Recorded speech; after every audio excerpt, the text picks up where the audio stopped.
como se cada bradesquiano acreditasse que ele estaria quase que vamos dizer, numa organização familiar e empresarial simultaneamente, não é? É como isso acabou impedindo o Bradesco de renovar os seus quadros dentro de uma lógica de avanço das técnicas de comunicação, dentro das técnicas de informática bancária. Não é? É muito interessante isso, e foi por essa iniciativa que eu acabei indo buscar esse livro hoje. Só para vocês terem uma ideia, eu vou mencionar isso depois, não é? Mas o Bradesco, não é? Eu digo no livro, vejamos um exemplo capaz de ilustrar o processo de negociação da lealdade, da humildade e do respeito ao princípio da hierarquia nas organizações formais, em troca não apenas da garantia do emprego, mas principalmente da possibilidade de promoções paulatinas, porém seguras. Trata-se da seguinte declaração de princípios, escrita pelo funcionário do Bradesco, de próprio punho, de uma grande organização financeira brasileira, por ocasião de sua primeira promoção. Quer dizer, todas as vezes, quando eu fiz a pesquisa, em que esse funcionário do Bradesco era promovido pela primeira vez, né, ele fazia uma declaração com o próprio punho, e o papel tinha o logotipo do Bradesco e a estátua de um burro de carga e de uma velha locomotiva. Né? E ele escrevia o seguinte relatório, a seguinte compromisso com o Bradesco. Eu, fulano de tal, prometo solene e fielmente, com otimismo e entusiasmo, que seguirei e defenderei os princípios que a seguir declaro. Primeiro, prometo amar o Brasil, dedicando-me integralmente a ele e trabalhando sempre mais e melhor até onde minhas forças permitirem. Segundo, prometo colocar os interesses públicos e os do banco e os das demais organizações Bradesco acima de meus próprios interesses. Terceiro, prometo, dentro da convicção de que só o trabalho produz riquezas, agir com plena dedicação ao mesmo, com todo o meu amor, minha disciplina e minha justa humildade. Quarto, prometo respeitar e manter o princípio da hierarquia, condição essencial, quer no Estado, na família e na sociedade, para o aprimoramento do homem. Quinto, prometo, com os mais sinceros sentimentos de amor à pátria e inspirado sempre nos princípios cristãos, colaborar para a formação de um Brasil melhor, através das fundações mantidas pelo Bradesco e associados, educando, alimentando, curando, vestindo, formando melhores técnicos e, dentro das possibilidades permitidas, promovendo oportunidades aos brasileiros desafortunados que, através dos tempos, pela inconsciência de alguns e pela indiferença e criminosa omissão de outros, ainda não puderam sair da miséria do analfabetismo. Sexto, prometo dedicar-me às atividades construtivas e de bem coletivo, entrosadas com aquelas que o banco vem mantendo, ou com outras, porém com a aprovação do Conselho de Administração da instituição. Se eu quiser trabalhar dentro de ajuda ao próximo, eu tenho de pedir uma autorização do Conselho de Administração do Bradesco.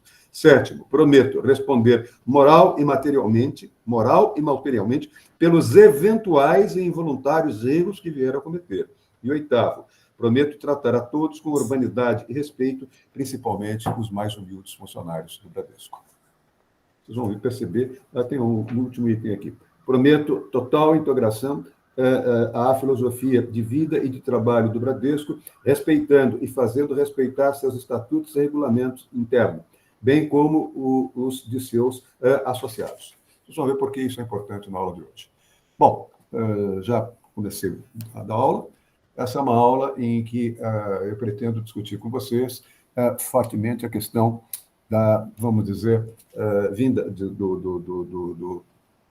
Weber, a questão da ética de convicção e da ética competente, levando àquilo que a gente pode chamar de uma razão cínica, converter a razão, vamos dizer, o conceito que nós temos de razão moderna numa razão que vai se tornando cada vez mais cínica, do qual vamos dizer, esse documento do Bradesco serviu como exemplo nesse trabalho que eu escrevi há 40 anos.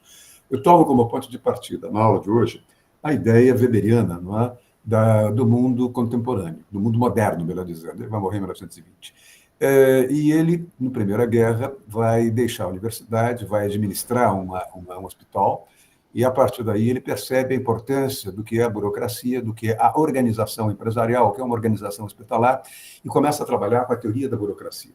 E, portanto, nesse momento, não é, nós vamos perceber que o Weber começa a discutir o que é a ética de convicção e o que é a ética de responsabilidade.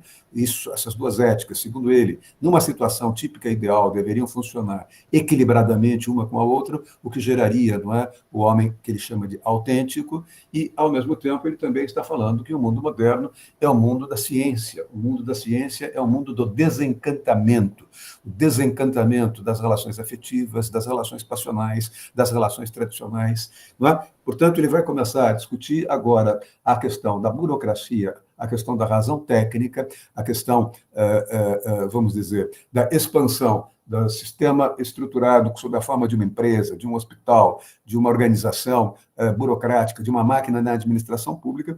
Ele vai discutir exatamente a partir da ideia de desencantamento, vai partir exatamente a partir da ideia de burocratização. Quer dizer, no primeiro momento, ele não tem uma noção, vamos dizer, crítica do que é a burocratização. A burocracia, no primeiro momento, é vista por ele como uma forma de organização racional que, de certo modo, distribui o trabalho por critérios de especialização e torna a organização produtiva mais eficiente. Não é? Então, ele vai, num determinado momento, trabalhar com essa ideia de racionalidade, racionalização, desencantamento, dominação legal e racional, né? E vai trabalhar, acima de tudo, com um conceito-chave, que esse conceito é desenvolvido a partir da noção de racionalidade. Ele diz, a racionalidade é quando nós temos consciência daquilo que nos motiva. Nós sabemos que somos motivados por um valor que se justifica por meio de uma ética de convicção de natureza pessoal, mas ela também tem uma segunda dimensão. Essa racionalidade pressupõe a regra do jogo político, a regra interna de uma organização burocrática, o regimento, como nós estamos vendo nesse documento do Bradesco e coisas do tipo. Não é? Então, ele vai dizendo o seguinte, a racionalidade é um conceito-chave para nós entendermos o mundo moderno. A racionalidade é um conceito-chave para nós entendermos o mundo desencantado. O mundo desencantado é o mundo da ciência, não é? Então, a racionalidade pressupõe, como o conhecimento básico do mundo da ciência, ela pressupõe pelo menos quatro implicações. Ela tem quatro implicações. Em primeiro lugar, a racionalidade implica a matematização progressiva do conhecimento e da experiência do homem na vida social moderna, não é? Ou seja, a racionalidade tem uma dimensão científica baseada na matemática, na matematização progressiva do conhecimento e da experiência que nós temos em organizações formais. Em segundo lugar, a racionalidade implica a organização da vida, a organização da burocracia, a organização de uma estrutura escolar, de uma estrutura hospitalar, de uma estrutura administrativa do Estado, a partir de uma noção de ciência, ou seja, a ciência da administração. A ciência da administração. Em terceiro lugar, a racionalidade implica a impessoalidade e a competência técnica. Ou seja, eu não quero saber quem está exercendo um cargo. Eu sei que ele exerce um cargo, eu sei que ele é humano, mas, acima de tudo, eu responderei a ele, se eu for subordinado a ele, trabalhando na perspectiva de que ele tem um cargo, ele é competente para usar esse cargo, e a relação que ele vai manter comigo é baseada no critério de impessoalidade e no critério de competência técnica. Traduzindo, ele nunca será meu amigo, eu nunca serei amigo dele, a nossa relação será uma relação burocrática e funcional, tomando como ponto de referência a impessoalidade e a competência técnica. E a quarta questão que ele levanta a partir da noção de racionalidade é a capacidade que nós temos de trabalhar com abstrações e a capacidade que nós temos de trabalhar nas organizações burocráticas, nas organizações formais, com a ideia de sistematização, com a ideia de regramento, com a ideia de distribuição das tarefas a partir de critérios de especialização. Portanto, quer dizer, quando ele trabalha com a noção de racionalidade, racionalidade para ele é um conceito que implica, primeiro, matematização progressiva do conhecimento e da experiência no âmbito de uma organização formal. Segundo, organização da vida a partir da ciência.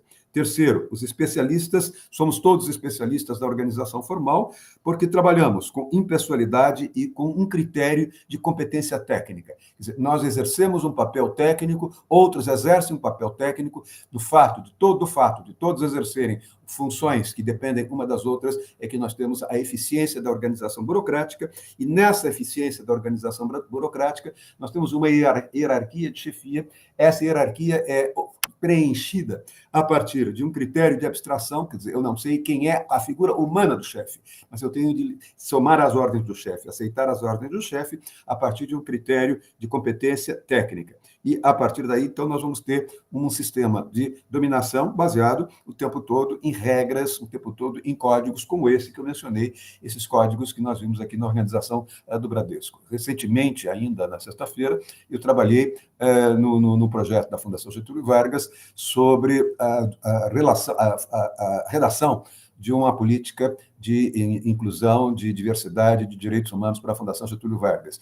E, surpreendentemente, eu fui perceber, para tentar me inspirar, eu fui perceber que o Banco Nacional de Desenvolvimento Econômico e Social tem uma estrutura de diversidade quase idêntica ao do Pão de Açúcar, o qual tem uma estrutura de política de identidade idêntica à do Banco Itaú, o qual tem uma estrutura de identidade quase igual à das fundações sociais vinculadas a herdeiros dos bancos Itaú, do Banco do Unibanco e coisa do gênero. Ou seja, quer dizer, há quase que uma sistematização do ponto de vista das organizações no que se refere às políticas de diversidade. Isso é fruto dessa tendência que Weber vai ensinar, vai mostrar na transição do século XIX para o século XX, depois, na Primeira Guerra, de ter administrado um hospital e ter percebido, portanto, o que é uma organização burocrática, não é? A teoria da burocracia. Ele é um dos pioneiros da teoria da burocracia. A partir daí, ele vai distribuir essa noção de racionalidade em dois ângulos. Ele vai ver essa noção de racionalidade a partir de um ângulo formal e a partir de um ângulo que ele vai chamar de um ângulo material. A racionalidade formal no mundo moderno, a racionalidade formal numa organização burocrática, numa universidade, por exemplo, num hospital, por exemplo, num banco, por exemplo, a racionalidade formal tem as seguintes características, diz ele, não é? Primeiro, parou. A racionalidade formal tem as seguintes características. Primeira característica é que ela é uma ação social sempre comandada por regras. Quer dizer, a racionalidade formal implica regra, ela implica norma, ela implica burocracia, ela implica uma distribuição do trabalho, não é? Por critérios de competência, de funcionalidade e de experiência. Portanto, a primeira característica da racionalidade formal é que a ação social é sempre comandada por regras. A segunda característica é de que essas regras são regras que podem ser codificadas, não é? E esses códigos nada têm a ver com códigos éticos ou religiosos. Uma das razões pelas quais eu já disse a vocês isso, eu entrei no Itaú, foi quando o Itaú comprou o Banco da América e o Itaú criou um sistema de circulares internas para gerir o banco, não é? Ou seja, uniformizar o fechamento de uma agência depois do expediente, uniformizar as regras internas de contabilidade, uniformizar as regras de atendimento dos clientes, independentemente das regiões de todo o Brasil.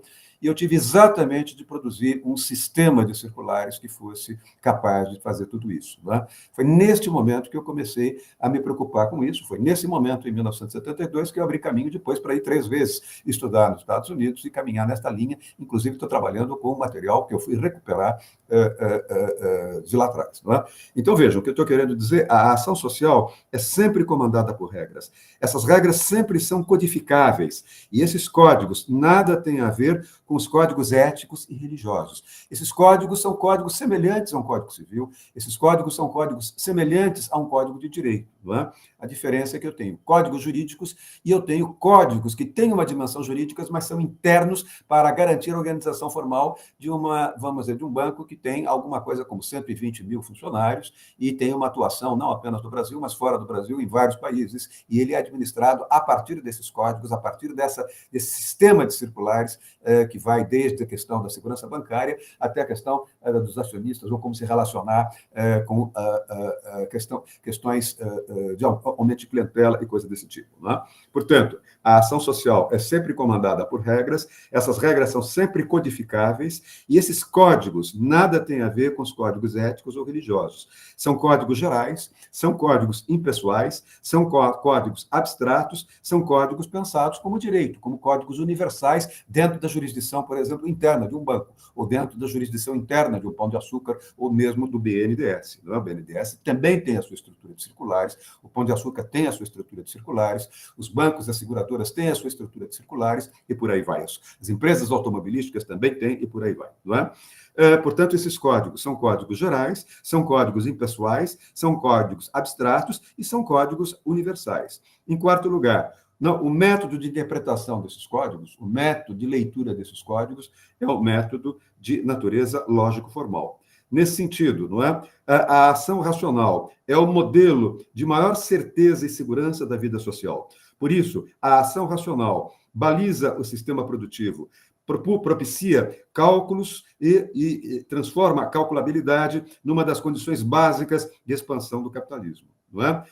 E, nesse sentido, os códigos são racionais, e a razão que está por trás dos códigos se vê como uma razão neutra, se vê como uma razão tipificante, se vê como uma razão instrumental, ela se vê como uma razão kelseniana. Não é? Ela se vê como uma razão de natureza, de caráter kelseniano. É um código neutro, é um código integrado por normas que se pretendem neutras, tipificantes de comportamento, normas instrumentais dentro do padrão kelseniano. Não é? Essa é a ideia que vocês têm. Quando eu fiz esse estudo me levou a conhecer, por exemplo, algumas entidades americanas. A mesma coisa, a mesmíssima coisa. A autoridade do Vale do Tennessee foi uma das coisas que eu vi. O funcionamento de algumas universidades, como Columbia, a mesma coisa. Não é? O funcionamento do Departamento de Estado e do Judiciário americano. Ou seja, independentemente de nós termos máquina pública ou máquina privada, a administração, as estruturas organizacionais, as matrizes organizacionais, são matrizes que, do ponto de vista de uma racionalidade formal, têm essas características que eu mencionei.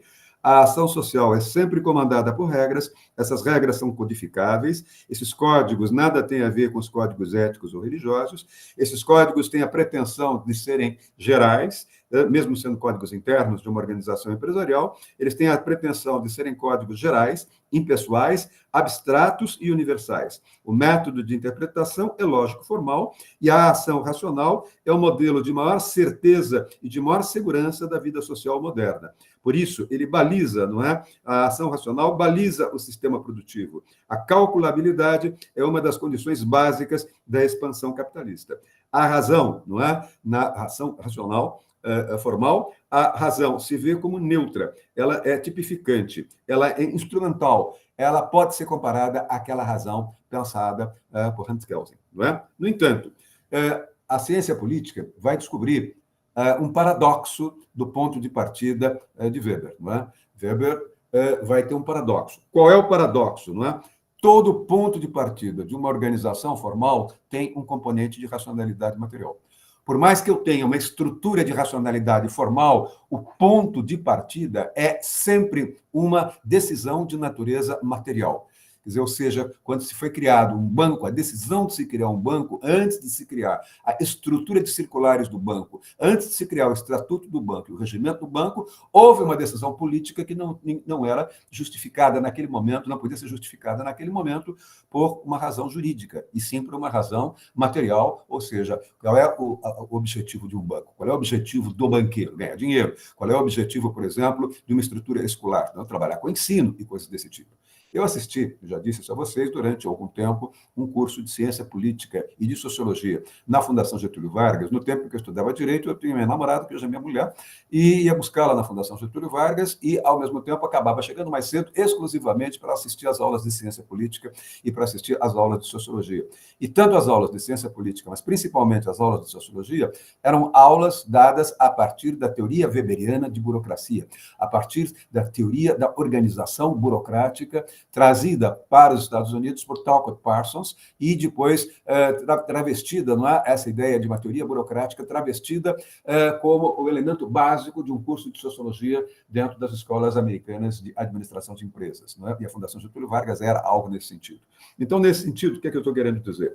Eu estou querendo dizer que há um paradoxo na racionalidade formal de uma organização burocrática. Não é? Todas as vezes, para se constituir, essa organização formal acaba se sustentando em alguns pilares materiais. Não é? Por exemplo, trabalho livre, a ideia do trabalho livre, a ideia de uma empresa particular, a ideia da propriedade privada, a ideia do concurso público e do princípio meritocrático na administração pública e coisas do gênero.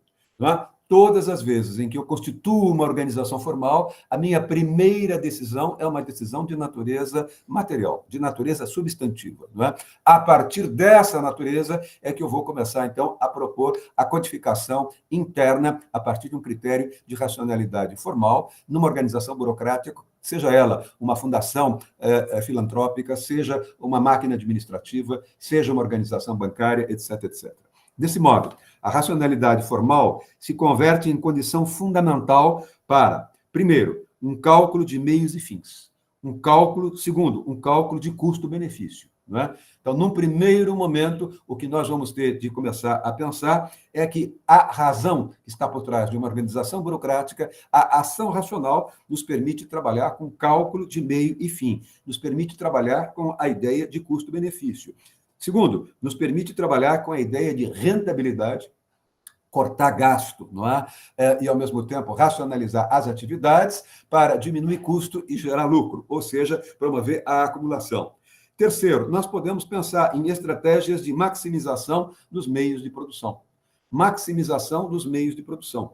Em quarto lugar, nós podemos promover também, por meio de uma racionalidade formal no meio de uma organização burocrática, um controle crescente das singularidades em nome de uma integração sistêmica, ou seja, da integração de todos os atores que constituem uma determinada organização, seja ela uma organização pública, seja uma organização filantrópica, seja uma organização do terceiro setor, seja uma organização da iniciativa privada.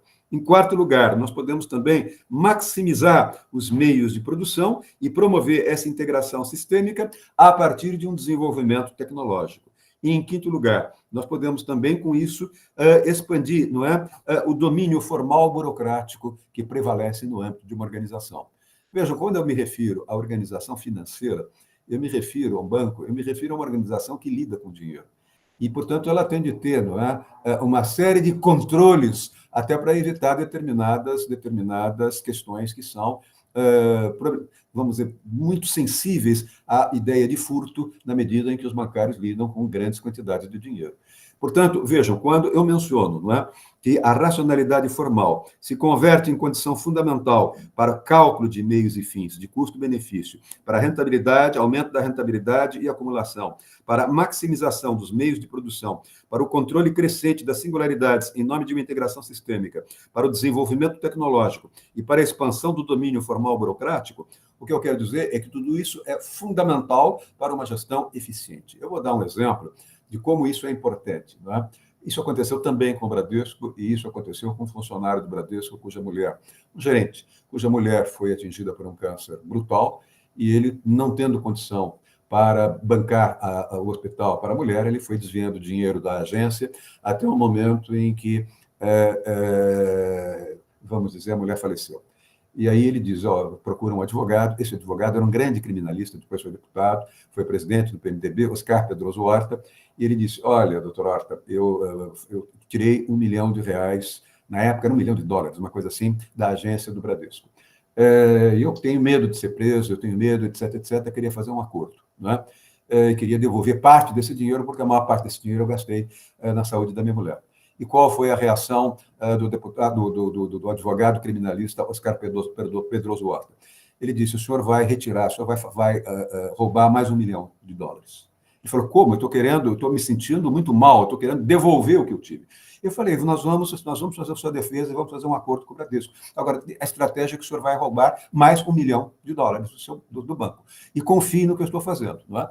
Aí, simplesmente, ele faz, não é, aquilo que o advogado Oscar Pedroso Horta pediu, roubou mais $1 milhão, ou se apropriou de mais $1 milhão, deixou aquilo num lugar onde não poderia ser, o Bradesco não teria acesso. Aí o Oscar Pedroso Horta vai ao Bradesco, conversa com o diretor jurídico, conversa com a Amadora Guiar e disse, um funcionário de vocês roubou de vocês $2 milhões. Ele quer um acordo, ele quer devolver uma parte do dinheiro, não quer ser punido, ele tem uma razão para explicar, era a razão familiar dele. Não é? Então, ele propõe um acordo, ele roubou $2 milhões, ele devolve $1 milhão. não é? E, com isso, ele conseguiu que o banco não processasse aquele bancário, que ainda devolveu daquele primeiro milhão mais uns 200 mil reais. Vejam, o que eu quero mostrar é que tudo isso acontece, não é? E, na medida que essas coisas acontecem dentro de um banco, a estrutura, não é, lógico-formal do sistema de regras internas é extraordinariamente, tem de ser extraordinariamente bem feito a partir, como eu disse, dessas características: cálculo de meios e fins, custo-benefício, rentabilidade, acumulação, maximização dos meios de produção, controle crescente das singularidades em nome de uma integração sistêmica, desenvolvimento tecnológico da organização, expansão do domínio formal burocrático da organização. A técnica, diz Weber, a técnica racional, né, é livre de valores, significa a separação do homem dos instrumentos da produção. Não é? Vejam, a técnica racional livre de valores, quer dizer, uma técnica livre de valores, não é? Significa a separação do homem dos instrumentos de produção. O homem se subordina às necessidades técnicas. A ação social somente tem lógica dentro de uma estrutura. Não é? Weber faz uma separação entre o que é o mundo da ação social e o que é o mundo da estrutura. Não é? A ação motivada por um valor sempre se dá dentro de uma estrutura. Não é? Quando eu falo em ação motivada por um valor, Weber vai estar lembrando da importância da liberdade, da importância do diálogo, da importância do livre jogo de mercado e dos problemas que nós temos quando vivemos agindo a partir dos nossos valores, com homens que agem a partir dos seus respectivos valores na vida social. Portanto, no exercício da minha liberdade, no meu exercício das minhas atividades dialógicas, na minha atuação como no mercado, seja como professor, seja como jurista, seja como advogado, não importa, né? Eu sempre trabalho lidando com problemas.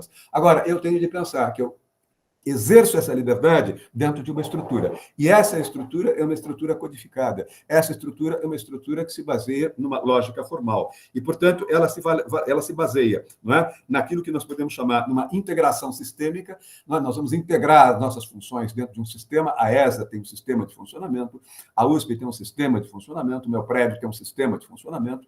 Quer dizer, nós vamos o quê? Dividindo as funções, nós vamos planejando as funções, nós vamos normativizando as funções, nós vamos fixando metas para o exercício dessas funções, nós vamos fixando penalidades para aqueles que eventualmente não cumprirem as suas funções. Isso significa, portanto, que eu vou ter a necessidade de um trabalho de codificação, e nesse trabalho de codificação há sempre um que, vamos dizer, fala por último. Há sempre o último que fala por último, há sempre uma pessoa que fala por último e que toma uma decisão definitiva. E essa decisão daquele que é o presidente de um banco, por exemplo, o presidente da República, por exemplo, ele trabalha a partir não de um diálogo, mas ele trabalha a partir de um monólogo. Quer dizer, quando ele fecha a questão, a partir daí ele trabalha com uma estrutura monológica, ele dá as decisões, ele não mais dialoga. Não é? Lá embaixo nós podemos dialogar para discutir o que é melhor para o exercício de uma determinada função, tendo em vista os interesses maiores da organização. Mas no momento em que o princípio da hierarquia, na cúpula, fecha uma decisão, toma uma decisão definitiva, essa definição é objeto de uma estrutura discursiva de natureza monológica, não é? E a partir daí nós vamos ter o quê? A estrutura burocrática se caracteriza pela integração sistêmica, ela se caracteriza pelo monopólio na decisão definitiva daquele que a dirige e também por um processo de regulação intervencionista. Quer dizer, todas as vezes em que eu tenho um sistema, não é, codificado dentro de uma organização, eu tenho também, o tempo todo, uma intervenção da cúpula na lógica cotidiana de funcionamento daquela máquina burocrática. Eu posso, de certo modo, cobrar responsabilidades. Eu posso pagar, não é, um PLR quando eu tenho lucros e resultados, mas eu tive um empenho do grupo, mas também eu posso punir. Não é? Então, é essa a ideia que vocês vão percebendo que a teoria da burocracia vai se inspirando em Weber e vai se desenvolvendo. Um sistema desse tipo, para se constituir, ele vai também depender de uma série de critérios para poder funcionar no seu dia a dia. O primeiro desse critério é a ideia de seletividade. Quem é que ele vai selecionar? Não é? Eu fui selecionado para ir aos 20 anos trabalhar no Itaú e sair de lá com mais de 60 e não sei quantos anos. Passei 41 anos da minha vida no Itaú. Eu era aluno do segundo ano da faculdade de Direito e nunca imaginei trabalhar num banco. Não tinha a menor ideia de que um dia eu trabalharia no banco. Existem critérios de seletividade que nós temos para constituir, não é, um hospital, para constituir uma organização burocrática, seja ela, como eu disse, pública, privada, ou confessional, ou assistencial. Segundo, nós temos de trabalhar com uma capacidade de abstração. Terceiro, temos de trabalhar com uma capacidade de generalização. Em quarto lugar, temos de trabalhar com uma capacidade de articulação lógica. Em quinto lugar, temos de trabalhar com uma capacidade de persistência e de adaptação. Em sexto lugar, temos de trabalhar com uma capacidade operacional. Temos de ser capazes de lidar com a questão da operacionalidade. Não é? Temos de trabalhar com a ideia de operacionalidade. Com isso, o que eu quero dizer é que a burocracia, a organização formal, busca orientar a sua ação de acordo com critérios totalizantes, de acordo com critérios globalizantes, de acordo com critérios planejadores, de acordo com critérios lógico-formais. Essa é a ideia da razão. A ação racional é uma ação que trabalha com base em códigos. A ação racional trabalha com códigos hierarquizados, trabalha com regras. Não é? Assim, a razão se torna técnica. A razão da burocracia é uma razão que se torna técnica. O homem age dentro de uma burocracia a partir dos critérios que eu mencionei. Cálculo de meios e fins e custo-benefício, rentabilidade e acumulação, maximização dos meios de produção, controle crescente das singularidades em nome da integração sistêmica, o desenvolvimento tecnológico. Tudo isso, não é? Vai pressupor, como eu disse, seletividade, abstração, generalização, articulação lógica, capacidade de persistência e adaptação e capacidade operacional. Isso vai fazer, portanto, que a razão jurídica, a razão burocrática, a razão organizacional se torne uma razão de natureza técnica. Ela vai se tornar uma razão calculista, ela vai se tornar, não é, uma razão técnica, calculista, tipificada, possibilitando o controle sobre a natureza, possibilitando a organização dos homens que sejam reduzidos ao papel de agentes produtivos, como coisas, propiciando a disciplina do tempo e do espaço, propiciando a produção de uma vida social disciplinada. Deste modo, a razão se traduz sob a forma de um projeto histórico-social. No mundo moderno, no mundo desencantado, a vida do homem é uma vida racional. Não é? E essa vida racional se rege por critérios de natureza técnica. Daí a importância de uma ética de responsabilidade. A ética de responsabilidade é a ética das regras do jogo. Seja o jogo dentro da iniciativa privada, seja o jogo na economia de mercado, seja o jogo jurídico, seja o jogo democrático, seja o jogo na própria lógica operacional da administração pública. Portanto, vocês estão percebendo claramente que quanto maior é a evolução do capitalismo, maior é a evolução da ciência, maior é o alargamento das fronteiras do conhecimento, maior é a ideia de uma ação racional, de uma ação técnica, que tem, como eu disse, estas características que eu mencionei: cálculo de meios e fins e custo-benefício, rentabilidade e acumulação, maximização dos meios de produção, controle crescente das singularidades em nome da integração sistêmica, desenvolvimento tecnológico e expansão do domínio formal e abstrato. Tentem puxar essa discussão para a atividade no campo do direito. Vocês vão ver que isso também está presente, não é? Está presente no âmbito do judiciário, na organização burocrática do judiciário, do Ministério Público, da Defensoria Pública, dos grandes escritórios americanos de advocacia que operam hoje, dos escritórios brasileiros que operam na perspectiva de um escritório americano e coisas do gênero, não é? Portanto, a razão se torna técnica, ela é calculista. Ela, por ser calculista, propicia o controle sobre a natureza, a organização dos homens como coisas, a disciplina do tempo e do espaço, a produção de uma vida social disciplinada, de tal maneira que a razão se traduz sob a forma de um projeto histórico-social do mundo moderno. As disciplinas, não é? Vamos dizer, ao disciplinar a liberdade, ao disciplinar a vida do homem, não é? Na vida social, a razão técnica, não é? É obrigada a restringir certas atividades do homem. Quer dizer, ou seja, para que o homem possa ser livre, ele tem de abrir mão, em alguns momentos, de parte da sua liberdade. Essa é a ideia robesiana, não é, que nós vamos desenvolver do ponto de vista de uma racionalidade administrativa. Quer dizer, se eu quiser levar uma vida em que eu tenha os meus valores respeitados, em que eu seja respeitado como cidadão, eu tenho de respeitar o próximo como cidadão. Eu não posso ter uma liberdade absoluta. Eu tenho de aceitar as regras do jogo. As regras do jogo implicam uma certa liberdade jurídica, que é uma liberdade, em algum momento, cerceada, ou disciplinada, ou regulada, ou controlada por códigos. Não é? Portanto, não é? Ao disciplinar a liberdade, neutralizando parte dessa liberdade para garantir a outra parte da liberdade, a razão técnica é obrigada a justificar as restrições que a impõe. Ou seja, num determinado momento, ao justificar não é? Porque, num determinado momento, uma Constituição tem uma exposição de motivos, ou uma lei tem uma exposição de motivos, essa é uma estratégia que vai, segundo Weber, né, fazer com que o legislador tente convencer, tente persuadir o legislador de que aquela restrição à liberdade é a melhor saída para proteger o que resta de liberdade ao cidadão. Não é? Então, nesse sentido, é justamente aí que nós temos um problema complicado. Nós estamos falando numa razão técnica, e num determinado momento, a razão técnica vai restringir liberdade. Num determinado momento, a razão técnica vai impor certos comportamentos obrigatórios. Quando eu sofri agora, no final do ano, uma cirurgia, eu passei 4 dias no Einstein e eu pude sentir claramente como é que aquilo funcionava do ponto de vista de uma organização burocrática. Era uma coisa impressionante, eu tinha de dizer a minha data de nascimento a cada 5 minutos, e aquilo era checado permanentemente, e a pessoa já ria, já sabia, e ela própria já dizia, eu já sei a sua data de nascimento, mas eu era obrigado a repetir aquele procedimento. Não é? Bom, o que eu estou querendo dizer? Eu estou querendo dizer que, num determinado momento, nós temos aí um começo de um risco que vai se revelar um risco muito grande. Não é? Mas eu estou aqui trabalhando exatamente com essa pequena sutileza. Ao disciplinar a liberdade, neutralizando-a, não é? Neutralizando a liberdade absoluta, a razão técnica é obrigada a justificar as restrições que ela impõe.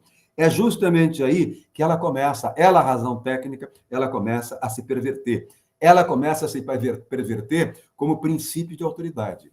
Ela começa a se perverter porque nós vamos criar uma série de mecanismos,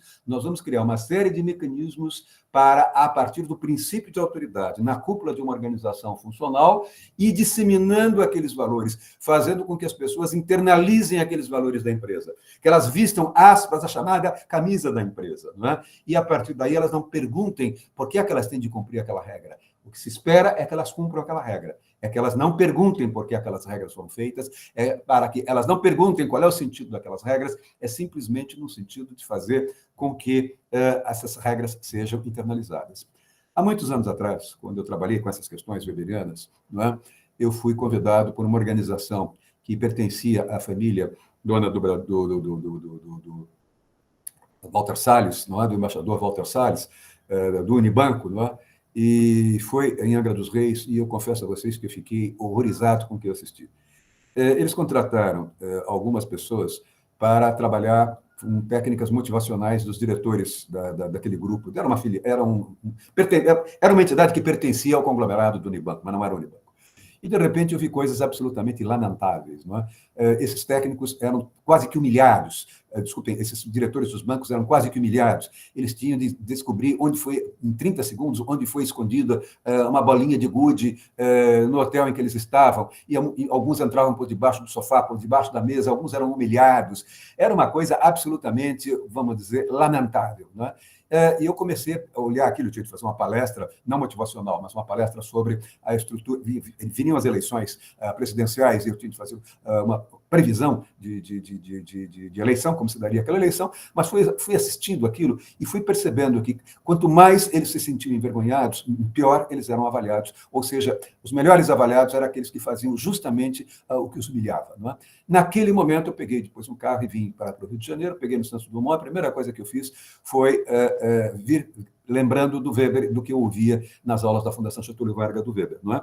Como é que nós podemos trabalhar exatamente com uma representação imaginária do real para servir ao exercício de uma dominação? Naquele caso, era uma dominação de cima para baixo, uma dominação da presidência das organizações do Unibanco, não é? Que procurava fazer com que o seu pessoal vestisse a camisa. Da mesma maneira como o Bradesco tem esse regimento para o pessoal dele, de baixo nível funcional, vestir a camisa. Né? Eu prometo amar o Brasil, dedicando-me integralmente a ele e trabalhando sem mais e melhor, até onde as minhas forças permitirem. Quer dizer, vejam, eu estou lidando com um trabalhador que tem para trabalhar 8 dias com mais 2 horas extra. Aqui não. Aqui vocês estão percebendo claramente que eu estou transformando aquele trabalhador que tem o direito do trabalho para uma espécie de uma exploração contínua, não é? Eu prometo amar o Brasil, dedicando-me integralmente a ele e trabalhando sempre mais e melhor até onde as minhas forças permitirem, não é? Prometo colocar os interesses públicos, os interesses do Bradesco e os interesses das organizações Bradesco acima dos meus próprios interesses pessoais. Acima dos meus próprios interesses pessoais. Prometo, dentro da convicção de que só o trabalho pode produzir riquezas, agir com plena dedicação ao mesmo, com todo o meu amor, minha disciplina e minha humildade. Quer dizer, eu não sou cidadão, eu sou humilde. Não é? Então, nesse momento, o que é que eu começo a perceber? Eu começo a perceber a perversão dessa razão técnica. Eu começo a perceber que essa razão vai se prostituir. Eu começo a perceber que essa razão vai se tornar uma razão técnica, porém uma razão técnica com fins imorais. Quer dizer, os seus instrumentos são instrumentos que valorizam a ética exclusiva de convicção. Aquela ética maquiavélica, como vai dizer o Weber, em que os fins justificam os meios, não é? Em que eu vou fazer o papel de uma pessoa humilhada, não é? Para vestir a camisa da empresa, não é? Eu já assisti várias vezes essa ideia de vestir a camisa da empresa em organizações para as quais eu prestei consultoria, não é? Vejam, com isso, o que é que nós vamos começar a perceber? Nós vamos começar a perceber que a razão vai, de alguma forma, não é? A razão vai se tornando um princípio, ela vai se corrompendo, ela é um princípio de autoridade que vai se corrompendo. Ela vai se tornando uma representação imaginária do real para servir ao exercício de uma dominação. Não é? Ela vai atuar como um corpo sistemático de representação e de formas que nos ensinam a conhecer, a agir e a nos comportar. Quer dizer, todo ano o Bradesco faz esse tipo de uma solenidade no estádio de futebol. Quer dizer, é uma forma que ele tem de fazer o pessoal vestir a camisa da empresa. Ou seja, não é servir, fazer com que esse pessoal vá servindo ao exercício de uma dominação. É recorrer a uma razão técnica que vai atuando como uma representação do imaginário do real, fazendo com que a pessoa se despersonalize. Não é? Fazendo com que a pessoa seja apenas e tão somente um operário que se vê no outro também, um operário dentro daquilo que na época a gente chamava de um trabalho de natureza fordista. Não é? Portanto, nesse sentido, a razão vai se tornando, não é? Razão burocrática, a razão técnica, vai se tornando um corpo sistemático de representação e de formas que nos ensinam a conhecer e a agir. O nosso discurso, o discurso racional, o discurso da razão técnica, que pretende, não é? Ele pretende anular as diferenças entre pensamento e engendrar uma lógica de identificação contínua, não é?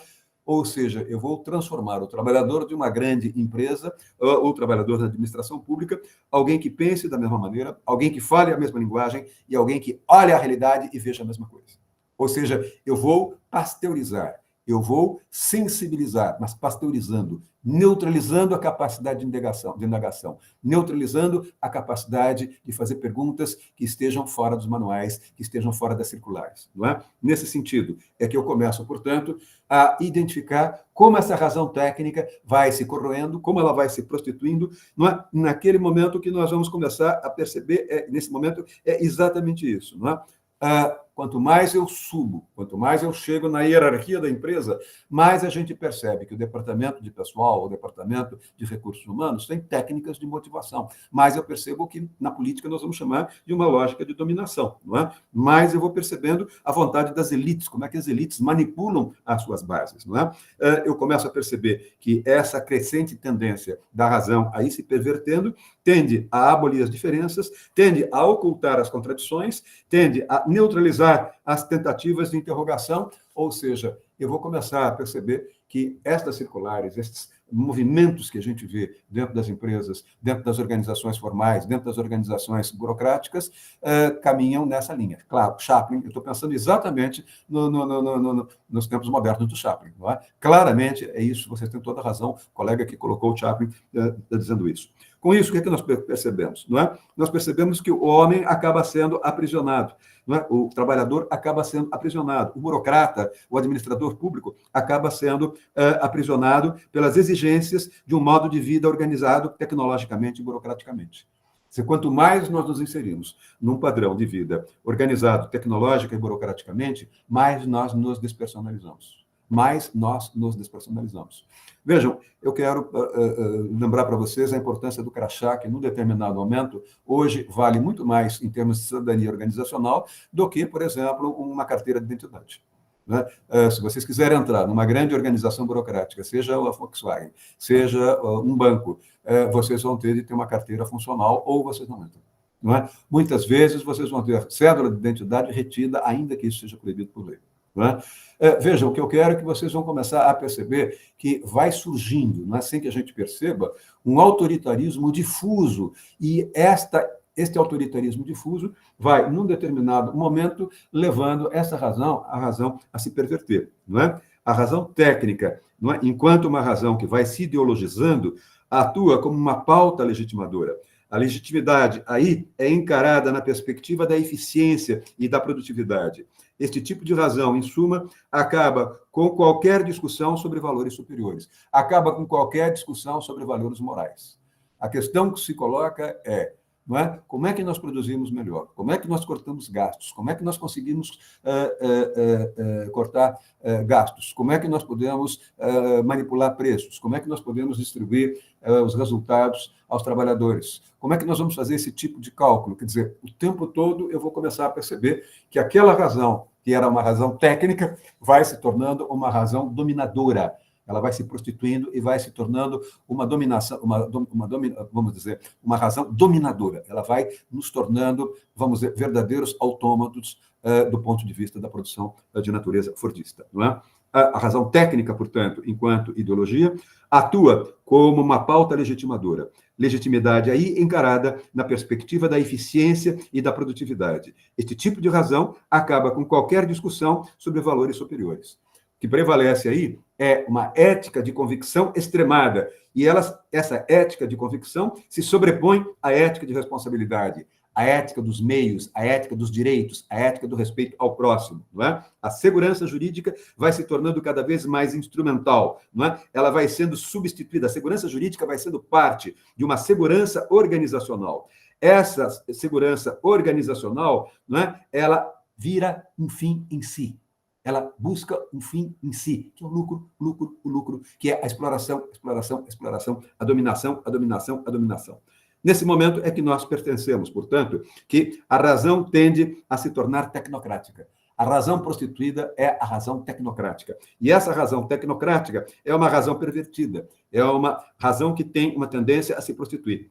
Ela se vincula ao poder político e econômico, ela deixa de ser emancipada, ela torna repressiva e deixa de ser libertadora. A razão racional numa empresa muitas vezes é repressiva e deixa de ser libertadora. Ela se torna ideológica e deixa de cultivar sua autonomia. Ela se torna monológica e, portanto, ela se torna tecnocrática. Ela se torna cínica, desprezando as normas, desprezando a vivência dos sujeitos e o ajustamento dos meios com os fins. A razão cínica procura fazer da realidade existente a instância normativa da realidade social. É a razão que confessa conhecer os fundamentos violentos da vida social, mas afirma que não há outra saída. A razão cínica é aquela que diz que ou trabalhamos dessa maneira ou temos, não é, disrupção. Ou trabalhamos dessa maneira ou temos desordem. Ou trabalhamos dessa maneira ou não conseguimos produzir, não conseguimos sobreviver a uma linha de mercado.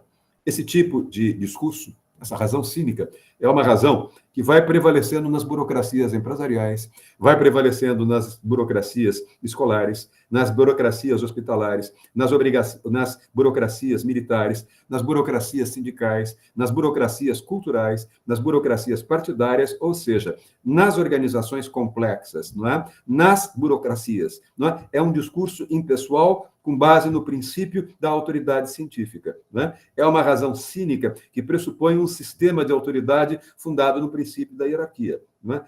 Nas organizações, há tantos discursos competentes quantos lugares hierárquicos cujos ocupantes têm autorização para falar e transmitir ordens e os degraus inferiores. Ou seja, quando nós olhamos uma organização formal, nós vamos perceber que ela é hierárquica. E nós vamos perceber que os chefes têm o tempo todo, não é, são cobrados para fazerem que os seus empregados vistam, não é, a camisa da empresa. Ou seja, nós temos um processo contínuo de razões cínicas que vão se pervertendo, ou de ações racionais que vão se pervertendo, vão se tornando cínicas e vão fazendo com que os chefes nas organizações intermediárias, nos cargos intermediários, também transmitam os valores da empresa para os seus subordinados. Ou seja, aquele é um processo em escala que vai se pervertendo o tempo todo. Nesse sentido, não é? A razão cínica impõe ao homem uma coordenação automática e independente de sua vontade. É uma razão que gera uma perda de liberdade, a pretexto de defendê-la. A razão cínica gera uma perda de liberdade, não é? A pretexto de defendê-la. E com isso, o que é que nós vamos perceber? Nós vamos perceber que a razão cínica é uma razão que, no limite, tem consciência das aporias da modernidade. O que é uma aporia? Não é? Os professores de metodologia, quando vão discutir o que é uma aporia, eles primeiro lembram que é um problema, depois eles lembram que é um dilema, e, em terceiro lugar, eles lembram o que é uma aporia. O que é o problema? O problema é uma questão que tem uma resposta. Não é? Nós temos de perseguir essa resposta. O que é um dilema? Dilema é um problema que tem várias respostas possíveis. Não se trata de descobrir quais são essas respostas possíveis, mas se trata de descobrir qual é a resposta mais adequada para a solução daquele problema. O que é uma aporia? A aporia é um problema que não tem solução, a não ser que eu levante uma nova questão sobre esse problema. A aporia é quando eu não tenho, não é, uma resposta para os problemas. Eu só consigo dialogar com o outro por meio de uma atitude interrogativa. Ele me levanta, outro, não é? Me levanta um problema e eu respondo levantando um problema, problematizando o problema que ele levantou. Nesse sentido, o que eu estou querendo dizer é que a razão cínica tem consciência de que, num determinado momento, não é, nós vamos ter, nas estruturas burocráticas, nas estruturas organizacionais, nós vamos ter uma razão que vai se tornar uma razão racional, no primeiro momento, uma razão técnica, mas que ela, ao tentar impor vontades, ao tentar impor prioridades, ela vai se prostituindo, ela vai se tornando uma ação viciada, uma ação dominadora, uma ação cooptadora, não é? Que está muito mais preocupada com os fins da empresa e com a capacidade do trabalhador fordista de gerir aquilo que dele se espera na empresa, do que respeitar o trabalhador como uma pessoa. Não é? Isso já foi objeto, inclusive, de um debate que eu já disse em aulas passadas, há 2 a 3 anos, aqui no Brasil, com o Valdemar Ferreira Filho, que foi um dos donos do Banco da América, e o Oliveira Viana, que foi o teórico do trabalho, do direito do trabalho para o Getúlio. O Valdemar Martins Ferreira dizia o seguinte: direito privado é contrato. O direito do trabalho é um direito contratual. Não tenho de me preocupar com a figura que vai trabalhar, tenho de me preocupar com o contrato que ele vai assinar. Portanto, ele é apenas uma coisa. Um trabalhador é apenas uma coisa, não tem essa história de ter um direito social. Ele é uma coisa como é um café, como é uma saca de café, ou como é um automóvel. Não é? E Oliveira Viana dizia, não, ele é gente. Não é? É esse o debate que vai ser travado ali nos anos 40 no Brasil. Isso já é um debate que, vamos dizer, Weber é conhecido no Brasil muito depois dos anos 40. Mas aqueles que voltavam da primeira geração de pessoas formadas em administração pública nas escolas americanas, aqueles que vieram fundar nos anos 50 a Fundação Getúlio Vargas e vieram fazer aquele departamento que o Getúlio, em 1940, vai criar para formar a administração pública, esses já vão trazendo a teoria da burocracia que o Parsons vai se inspirar no Weber. Esses já vão fazendo leituras do Weber. Não é? Em 1970 e 70, quando eu comecei a frequentar, portanto, 54 anos atrás, a Fundação Getúlio Vargas, como aluno ouvinte, não é? Aquilo era absolutamente novidade. Não é? Aquilo era espantosamente uma novidade. Não é? Então, o que a gente vai começar a perceber? Nós vamos começar a perceber que a razão cínica, não é, tem consciência das aporias da modernidade. Quais são essas aporias da modernidade?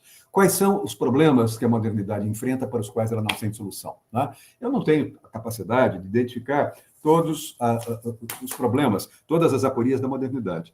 Mas eu fiz aqui uma seleção dessas aporias da modernidade, algumas dessas aporias da modernidade. Uma dessas aporias é a ideia da representação democrática. Uma segunda aporia é a ideia da tecnologia. Uma terceira aporia é a ideia da comunicação. Uma quarta aporia é a ideia de generalização e domesticação dos desejos.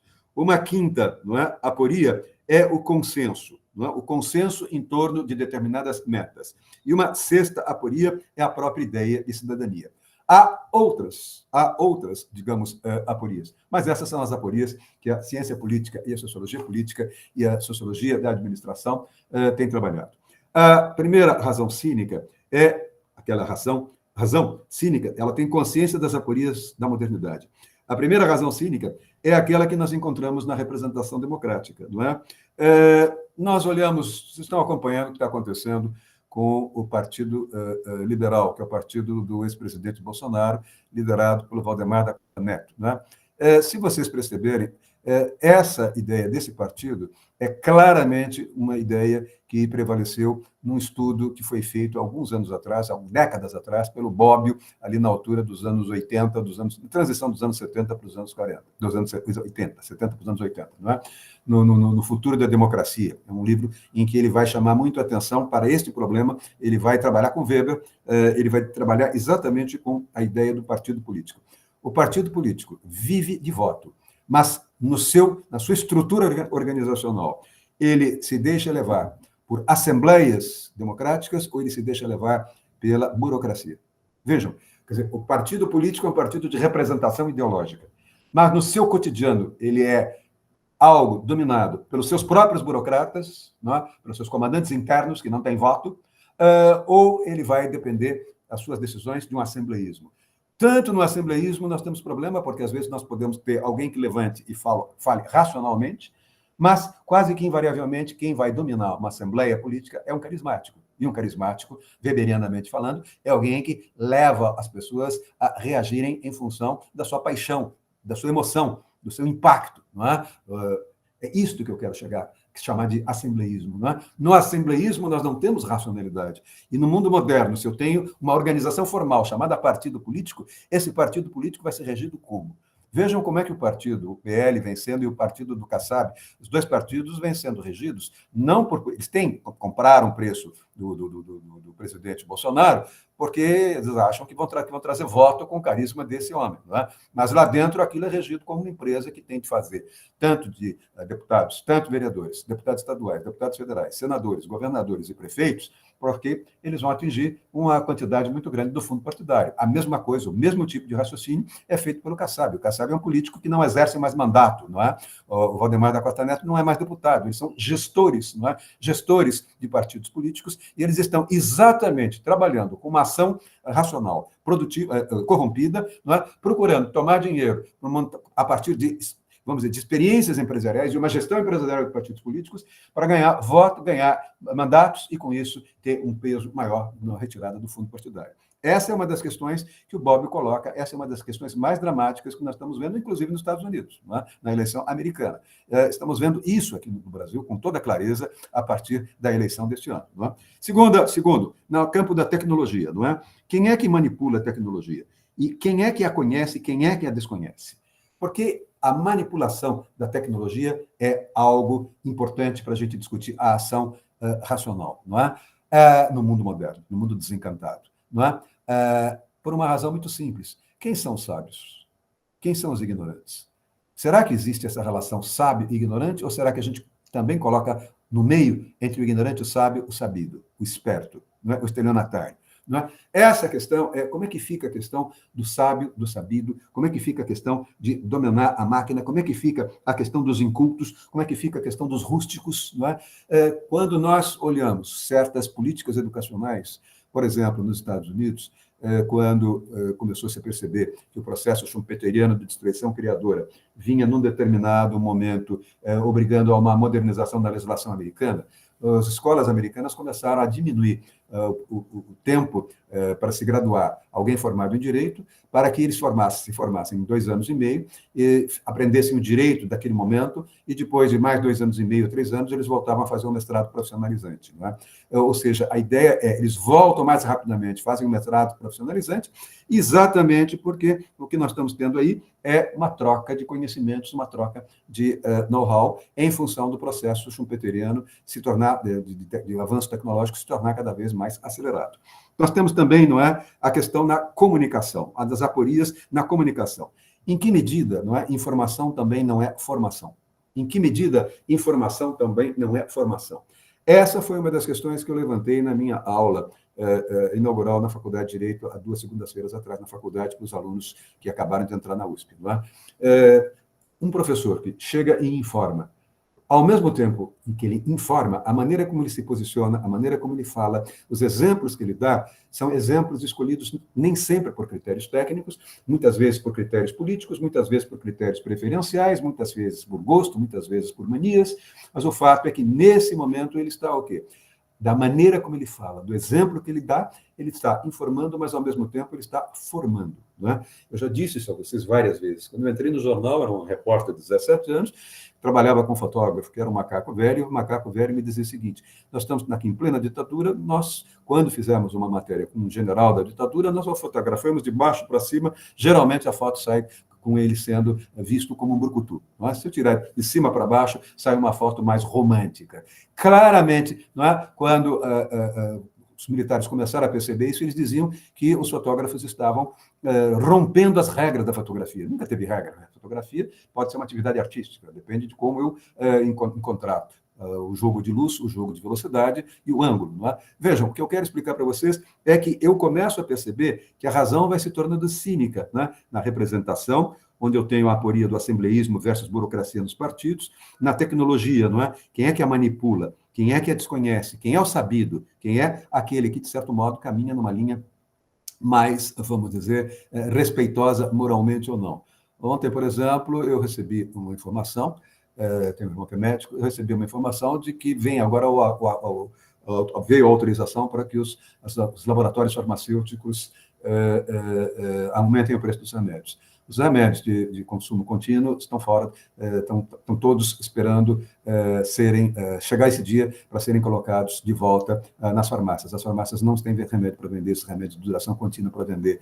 Os farmacêuticos estão desesperados porque eles não têm esse tipo de remédio, porque não deixa de ser uma atitude, vamos dizer, maquiavélica, absolutamente irracional, para se deixar as pessoas sem esse tipo de remédio de uso contínuo, até chegar com um novo preço. Né? Vejam, esse trabalho também, vocês verificam, essa questão, vocês também verificam na estrutura de comunicação. Informação também é formação. Depois nós temos, não é, além da razão cínica, né, se caracterizando na representação, na tecnologia, na comunicação, nós temos a generalização e a sistematização. Quer dizer, nós temos aí a questão da domesticação dos desejos. Nós temos aí a questão da domesticação dos desejos. Né? Como é que nós podemos nos valer de uma estrutura de comunicação? Como é que nós podemos nos valer de estruturas racionais para lidar com o desejo de consumo das pessoas? Né? Vejam, como eu disse a vocês, trabalhei durante muitos anos como consultor da presidência do Conselho de Administração do Banco Itaú e via, muitas vezes, a questão do marketing. Né? Tenho 2 filhos, os meus 2 filhos são publicitários, e ambos, um fez publicidade, o outro fez a Fundação Getúlio Vargas, ambos fizeram 2 faculdades cada um, mas quando eles fazem publicidade, no caso, hoje eles fazem áudio, produtores de som, mas quando eles fazem os projetos inteiros, né, quando meu filho mais velho ganhou 17 milhões em Cannes, o tempo todo ele andava lendo e comentando e fazendo consultoria com psicólogos e coisas desse tipo para estudar o comportamento do consumidor de determinados tipos de produtos. Não é? Em que medida isso não enseja desejo? Em que medida isso é racional ou isso é maquiavélico? Em que medida isso é justo ou isso é algo horrendo na medida em que eu estou manipulando as vontades? Não é? Eu tenho uma neta de 4 anos, que é um vulcão. Quantas e quantas vezes eu a vejo, não é? Querer comer coisas que a pediatra dela disse que, pelo amor de Deus, não dê batata frita para ela, não dê fandango, não dê batata palha dessas de saquinho e coisas do gênero. Não é? E, no entanto, ela é alucinada por isso, em função daquilo que ela foi vendo nas pequenas televisões, nessas televisões com desenho, né? Que ela chama de desenhinho. Vejam, são estas questões que muitas vezes eu quero chamar a atenção de vocês. Além da generalização e da sistematização, que são estratégias que levam a aporias que implicam a domesticação dos desejos, nós temos a questão do consenso. Muitas vezes nós não temos consenso, mas nós temos a ilusão do consenso. Como é que se dá essa ilusão do consenso? Essa ilusão do consenso, ela se dá pela, vamos chamar, generalização do dissenso. Ela se dá pela negação da participação efetiva. Quer dizer, quando nós temos dificuldades de obter o consenso, nós temos a bipolarização. Como é que nós saímos da bipolarização? Gerando uma distribuição de, vamos dizer, de dissensos. Quanto mais dissensos eu tenho, quanto mais dissensos eu provoco, eu não tenho situações de polarização. Vejam que a estratégia do Bolsonaro, estava ontem no jornal, a estratégia do Bolsonaro, que foi passada pelo aquele marqueteiro americano, era exatamente que ele polarizasse o máximo possível. Ele só cresceu quando ele conseguiu, embora fosse deputado há 30 anos, ele só conseguiu se vender como alguém novo quando ele começou a polarizar dentro de uma linha de pátria, família, valores, religião e coisas desse tipo. Né? Vejam, o que eu quero dizer é que esta questão é uma questão que cientistas políticos e teóricos formados dentro de uma linha weberiana da organização e da burocracia discutem como aporias. Não é? Depois eu tenho também a questão da cidadania. Como é que eu regulamento a cidadania? Não é? Como é que eu controlo a cidadania? Vejam, por exemplo, quem me chamou a atenção disso foi um cientista político muito competente, já falecido, Vanderlei Guilherme dos Santos, que foi diretor do Instituto Universitário de Pesquisa do Rio de Janeiro, o antigo IUPERJ, que hoje está situado na UERJ, não é? Virou um órgão da UERJ. Ele escreveu um livro clássico sobre o autoritarismo no Brasil, mostrando como é que a legislação trabalhista foi exatamente fruto de uma ação cínica. O Getúlio Vargas dá, não é, os direitos trabalhistas aos trabalhadores, com isso ele consegue a lealdade, ele consegue a simpatia, ele consegue o apoio dos trabalhadores ali na altura dos anos 40 para se manter no poder, mas a pretexto de regulamentar os direitos trabalhistas, ele esvazia os direitos trabalhistas. Ou seja, a pretexto de regulamentar os direitos que ele concedeu, ele esvaziou os direitos que ele concedeu.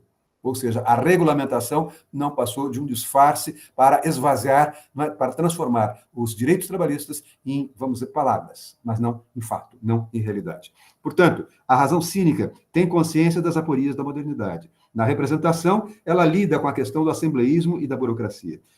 Na questão da tecnologia, ela utiliza a tecnologia para manipular desejos. Na questão da comunicação, não é? Comunicar é informar. Formar é também, não é, informar. Informar também é formar, não é? Há a generalização e sistematização que implicam a domesticação dos desejos. Há um consenso no sentido de que quanto menos condições eu tiver para obter o consenso, eu que trabalho no sentido de multiplicar o dissenso. Quanto mais eu multiplico o dissenso, eu tenho aí uma desordem que eu posso administrar. Eu tenho de evitar exatamente a bipolarização. E a cidadania, não é? Quanto mais regulação, quanto mais regulamentação da cidadania, quanto mais é a regulamentação por meio do direito administrativo, mais fácil é eu esvaziar os direitos que foram concedidos, por exemplo, por uma Assembleia Constituinte. A razão cínica afirma ser impossível existir consenso sem autoridade, ordem sem o mínimo de crença, não é? E justificativa sem o mínimo de imaginação manipulada pelos dominantes, sejam eles empresários, sejam eles políticos que controlam a máquina administrativa. Não é? Então, vejam, a razão cínica é uma razão que, no fundo, afirma ser impossível que haja um consenso sem autoridade. Não é? Os cínicos dizem que eu só consigo ter um mínimo de consenso quando eu manipulo a representação, a tecnologia, a comunicação, os mecanismos de sistematização que domesticam os desejos, quando eu trabalho com a generalização do dissenso e quando eu esvazio a cidadania. Não é? Portanto, a razão é cínica quando ela trabalha com a ideia de que não existe consenso sem autoridade manipuladora. Não existe ordem sem um mínimo de crença. Eu preciso de um mínimo de crença. Eu preciso de um mínimo de ilusão. Eu preciso de um discurso político. Eu preciso de um discurso que seja um discurso enganador. Eu preciso de um discurso que seja um discurso carismático. Não é? E, ao mesmo tempo, também, eu não consigo pensar em justificativa sem, vamos dizer, imunização reflexiva. Onde eu tenho imunização, onde eu consigo trabalhar no sentido de estimular as pessoas a refletirem, eu não chego a consenso. Portanto, eu tenho de manipular o conhecimento. Não é? Os técnicos de marketing político trabalham exatamente com isso.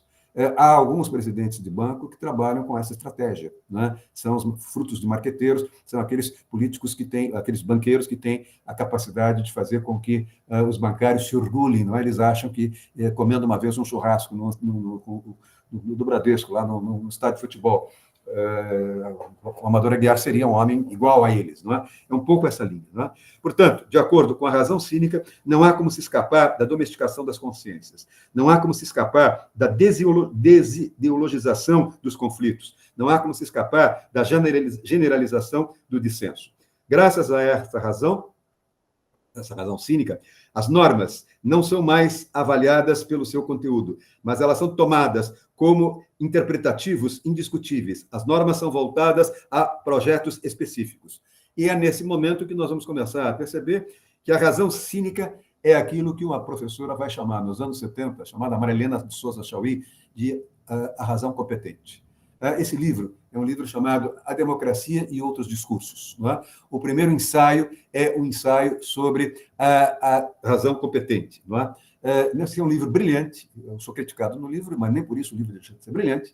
Ela tem uma formação muito à esquerda, a minha formação é uma formação weisbeberiana, portanto, ela critica o meu olhar weberiano sobre essa questão, e eu também faço uma outra crítica, mas, enfim, somos amigos. O que eu quero dizer é que este livro é um livro brilhante, e este texto é um texto que marcou o debate ideológico, o debate político-ideológico nos anos 70, não é? O que é o discurso competente. E ela vai dizer, a razão cínica é a razão do discurso competente. O que é o discurso competente? É o discurso manipulador. O discurso competente é o discurso manipulador. Se chama, o texto dela se chama O Discurso Competente e Outros Discursos. Não é? O Discurso Competente e Outros Discursos. É um livro, o primeiro capítulo é um ensaio sobre o discurso competente. Não é? É muito bom esse ensaio. Não é? É muito fácil de ser lido. Não é? Então, ela vai dizer, olha, a razão se torna cínica quando nós começamos a manipulá-la com aquilo que eu mencionei logo no início da aula, não é? Quando a razão, de alguma forma, vai se vinculando ao poder político, vai se vinculando ao poder econômico, ela vai deixando de ser emancipada, quando ela se torna repressiva, quando ela deixa de ser libertadora, quando ela se torna ideológica, quando ela deixa de se cultivar a sua autonomia, quando ela se torna monológica, portanto, ela se torna tecnocrática. A razão cínica procura fazer da realidade existente a instância normativa da realidade social. É a razão que confessa conhecer os fundamentos violentos da vida social, mas diz que não tem outra saída.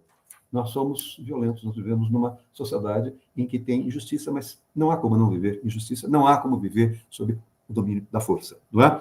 E com isso, a Marilena Chaui vai chamar a atenção para 3 pressupostos, não é? Que estão por trás da corrupção, da corrosão, da prostituição da razão competente. Primeiro é o que ela chama de regra de interdição. Segundo é o que ela chama de regra de exclusão. Terceiro é o que ela chama de regra, monopólio da informação. Não é? Ela vai dizer, o discurso competente tem 3 características que interagem entre si. Não é? Por que ele é violento? Por que ele é falsificador da realidade? Por que ele é enganador? Não é? Porque ele trabalha com 3 perspectivas normativas. A regra de interdição, a regra de exclusão e o monopólio da informação. A regra de exclusão, desculpem, a regra de interdição, segundo ela, não é qualquer um que pode afirmar qualquer coisa. Não é qualquer um que pode afirmar qualquer coisa. Vejam que esta regra de interdição é uma regra que levou o governo Fernando Henrique a retirar do Congresso a possibilidade de discutir matérias sobre juro, moeda e crédito. E deixou essas matérias sob responsabilidade do Banco Central. E deixou essa responsabilidade no Comitê de Política Monetária do Banco Central. E, a partir daí, as reuniões do Banco Central são opacas, elas não são reuniões transmitidas. Houve um estudo, esse estudo foi feito, quem contou isso foi um ex-presidente do Banco Central, Perso Arida. Ele se formou no MIT, ele fez duas teses de PhD no MIT, e uma das especialidades dele é a retórica na economia. Quer dizer, como é que o economista se utiliza da retórica, de categorias retóricas, para esconder aquilo que ele está decidindo, né? Vejam, se vocês olharem, vocês vão perceber que toda reunião do Banco Central, que se dá a cada 45 dias, ela gera uma ata, e essa ata é deliberadamente escrita por uma linguagem para que o cidadão comum não a entenda. Não é? Só quem tem formação econômica e macroeconométrica tem capacidade matemática e econométrica, tem capacidade de entender aquilo.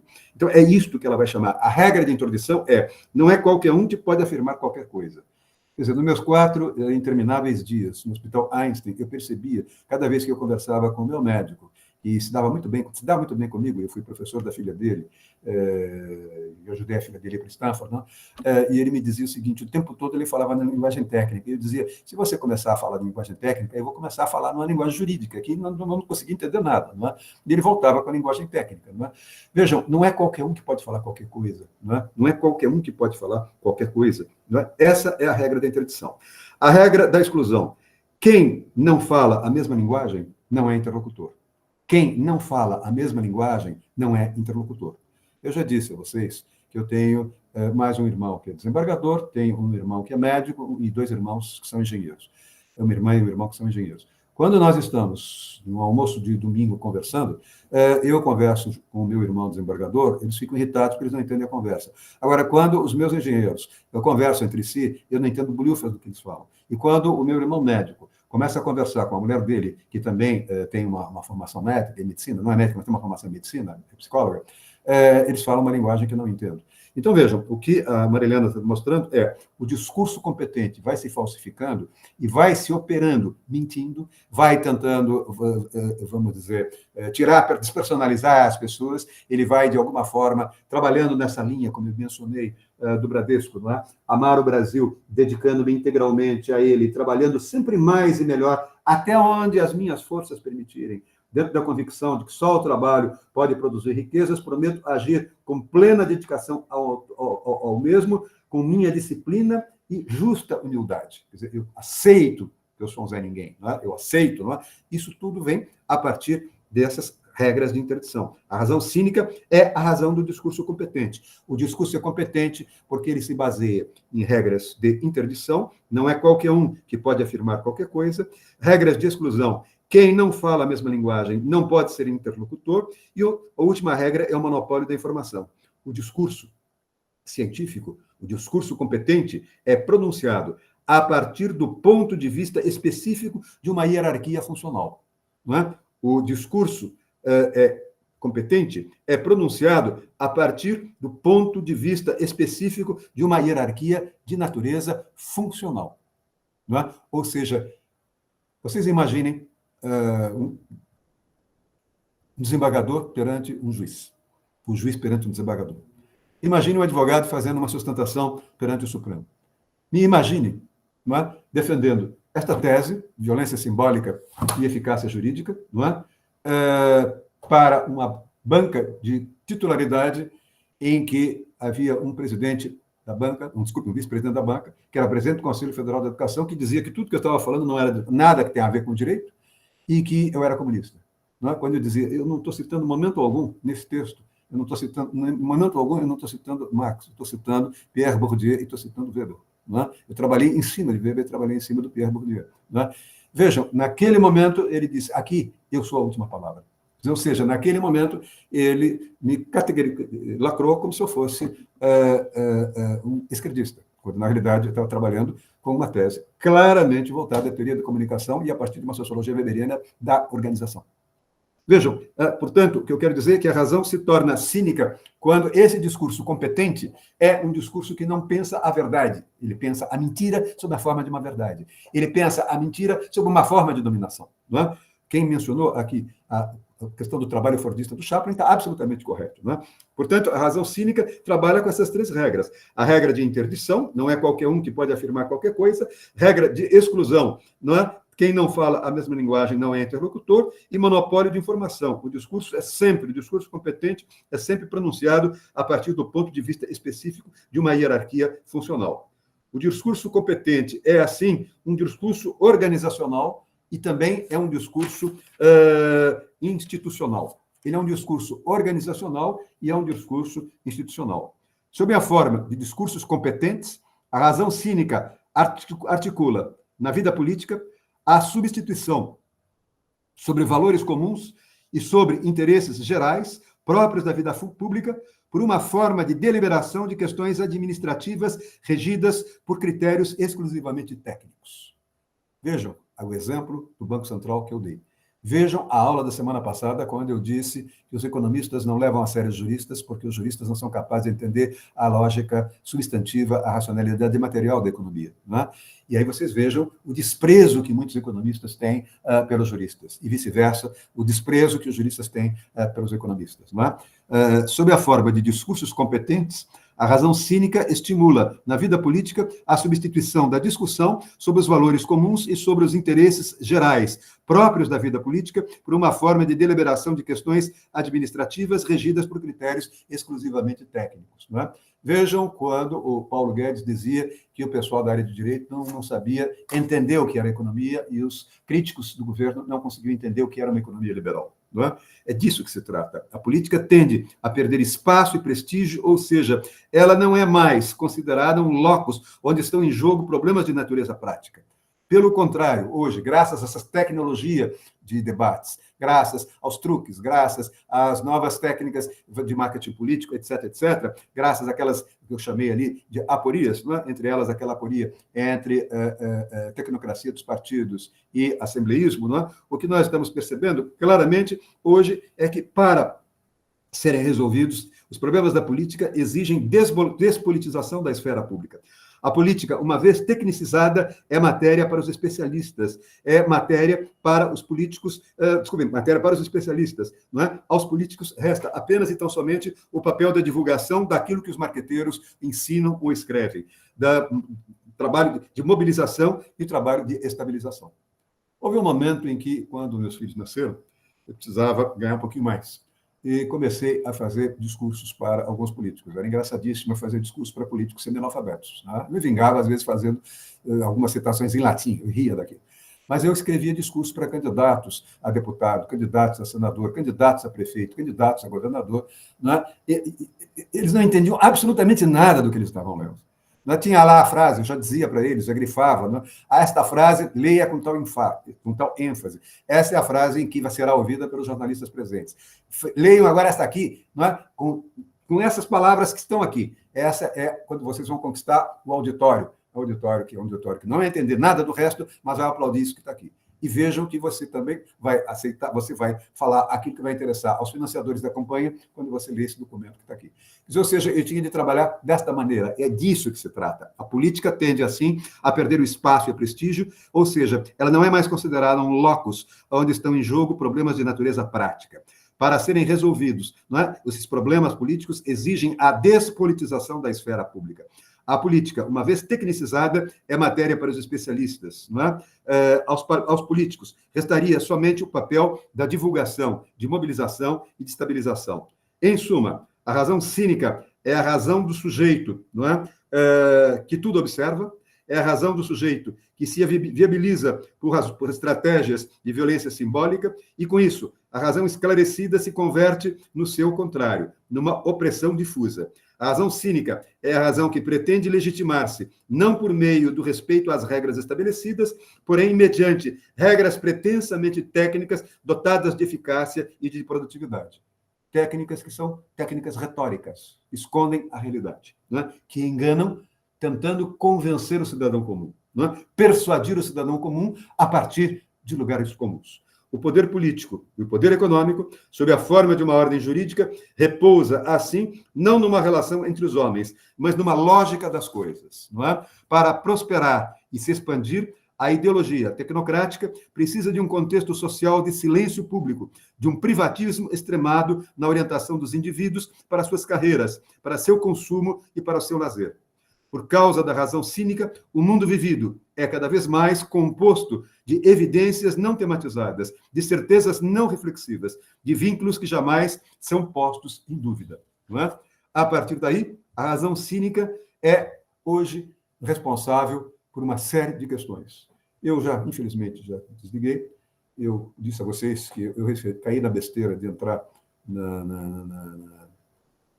sistema dos meus colegas de ensino ginasial, esse pessoal que é controlado pelo pessoal do bolsonarismo, o que eu tenho recebido de boçalidades, o que eu tenho recebido de mentiras, né, sobre o que aconteceu do ponto de vista dos bolsonaristas, eu, infelizmente, né, mas aqui eles estão dizendo que o Lula vai dar um golpe, que vem isso, vem aquilo. Isso vem, divulguem a todos, divulguem pelo menos para cada cinco divulguem. São pessoas que têm a minha idade, são pessoas que são médicos, são engenheiros, são pessoas que são juízes, são pessoas que são desembargadores. Não é? É de uma sordidez, é de um engano, e são pessoas decentes, não é? As pessoas que se auto-enganaram, que foram auto-enganadas, não é? Essas pessoas têm essas características. Portanto, é isso que eu quero dizer. A razão cínica é responsável por aquilo que uma grande filósofa chamava, Hannah Arendt, ela chamava de a banalidade do mal. Ela vai deixar, não é, os povos, os críticos judaicos extremamente exacerbados quando ela vai analisar, em Jerusalém, o julgamento de Adolf Eichmann, não é, que era o responsável pela logística de transportes para os locais onde os judeus eram assassinados com gás. Não é? O Adolf Eichmann fugiu depois da Segunda Guerra, foi preso pelo Mossad na Argentina, foi julgado. Ele dizia o seguinte, Eu simplesmente fui um funcionário público, eu não fui um assassino. Eu simplesmente fui alguém que cumpri a lei vigente no regime do nazismo. Eu não tenho culpa se fui um bom funcionário. Eu queria ser promovido. Eu era tenente-coronel, eu queria subir no cargo. Não é? Eu fiz uma carreira militar, fui um bom oficial, fui o responsável por essa logística, e em vez de ser condenado à morte, eu acho que eu deveria receber, era uma condecoração. Não é? E nesse momento, Hannah Arendt vai dizer o seguinte: ele não é um assassino. Ele é um homem que foi levado ao que fez pela banalidade do mal. Não é? Em um determinado momento, ele vai dizer, no julgamento, não é? Ele vai dizer que ele deveria ter sido premiado e não condenado por cumprir seus deveres. Ele apenas cumpriu a ordem jurídica vigente naquele momento. Não é? E aí ele vai dizer o seguinte, não é? A Hannah Arendt vai dizer o seguinte: ele era simplesmente um homem normal. Ele era um homem normal. Por isso ele era assustadoramente normal. Ele acreditava em qualquer coisa que Hitler dissesse. Ele acreditava em qualquer coisa que o Führer dissesse.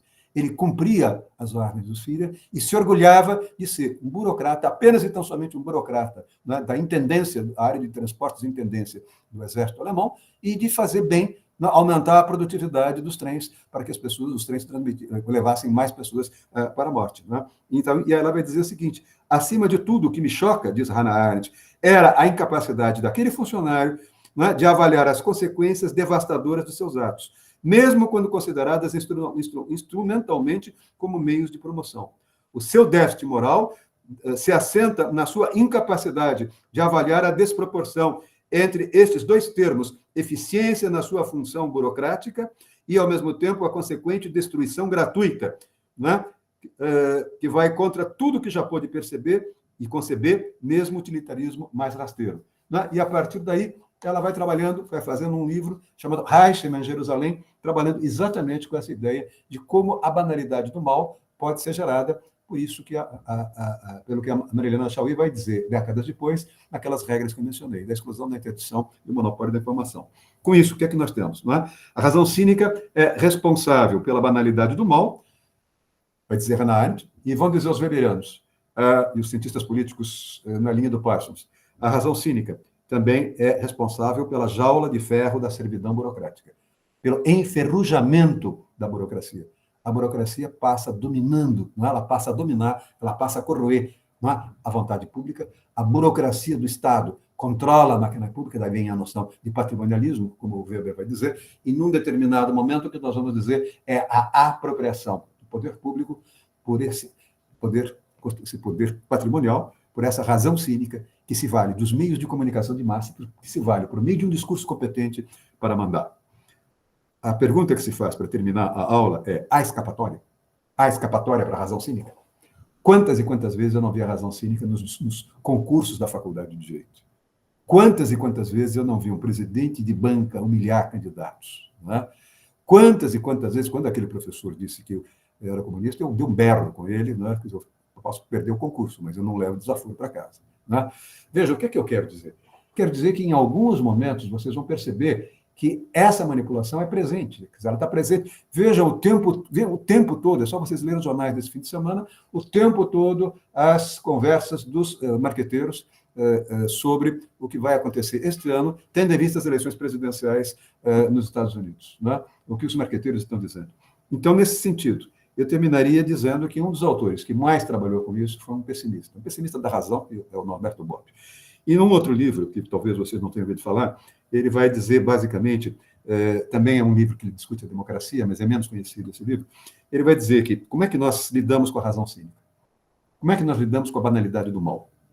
Como é que nós lidamos com a violência simbólica? Não é? Como é que nós lidamos com a violência simbólica, que é a violência, né, fruto dessa dissertação? Né? E é fruto de um trabalho do Pierre Bourdieu, que é muito interessante, em que ele vai dizer, né, que o poder simbólico se edifica e se revela. O poder simbólico trabalha o tempo todo, não é, com a língua, com a arte. Ele constrói uma realidade falsa com base na homogeneidade dos fatos, no discurso que prega a homogeneidade dos fatos, a homogeneidade dos espaços e dentro de uma perspectiva epistemológica manipulada permanentemente. Não é? Ele vai dizer, o Bob vai responder essa pergunta. Nós temos a possibilidade de pensar em 3 saídas. A primeira saída é a mosca na garrafa. A segunda saída é o peixe na rede. A terceira saída é o homem no labirinto. Bob vai dizer, a mosca na garrafa, não é? Pressupõe, para que ela saia da garrafa, as garrafas estão tampadas. Para que ela saia da garrafa, isto pressupõe que a garrafa não esteja tampada e que exista uma única saída perceptível somente pelos que são racionais. Não é? A mosca não é racional, ela não vai conseguir sair, não vai conseguir empurrar a rola. Não é? Então, ela diz exatamente isso. Nós temos, muitas vezes, só os racionais vão perceber que eles se comportam como uma mosca na garrafa. Precisam abrir aquela rolha para sair. Mas abrir aquela rolha significa entrar na questão das fake news hoje, entrar na questão da mídia, entrar na questão do marketing político hoje. Né? Segunda questão, peixe na rede. Né? Os homens, vai dizer Bob, como os peixes na rede, debatem-se buscando uma saída. Mas essa saída para o peixe que está na rede não existe. Toda a movimentação é inútil e sofredora. O peixe vai se cortando no plástico da rede, né? Ele vai lutando, mas ele vai perdendo a força de viver, né? Não tem nenhuma chance de sucesso. A terceira saída é a do homem no labirinto. Bob vai dizer, há saídas, mas elas não são óbvias, nem fáceis de serem encontradas. A única coisa que os homens apreendem na experiência do labirinto é que existem becos sem saídas. A lição do labirinto é a da verificação, por meio de um processo de experimentação e de aprendizagem, de quais são os caminhos bloqueados. Eu vou deixando um sinal dos caminhos bloqueados para depois não ficar perdendo tempo em passar por ele novamente. Weber conclui dizendo o seguinte, a saída da mosca é autoritária. A hipótese do peixe é a hipótese nihilista. Não é? Por que lutar? Vai morrer mesmo. A terceira hipótese do homem labirinto é a hipótese viável, mas ela corre o risco de refletir um idealismo ingênuo, um idealismo incapaz de perceber que, apesar dos novos movimentos sociais e apesar das lutas políticas, o que nós temos são novas estruturas contraditórias. Não é? Nós temos novas estruturas contraditórias. Nós temos mentiras que são construídas como verdades exatamente pelos discursos competentes, vai dizer o Bob. Não acho que o Bob tenha lido a Marilena Chaui, mas tenho quase certeza que ela tenha lido o Bob. Me dou bem com ela, quase certeza que ela tenha lido o Bob. Não sei se vocês entenderam o que eu quis dizer na aula de hoje, não é?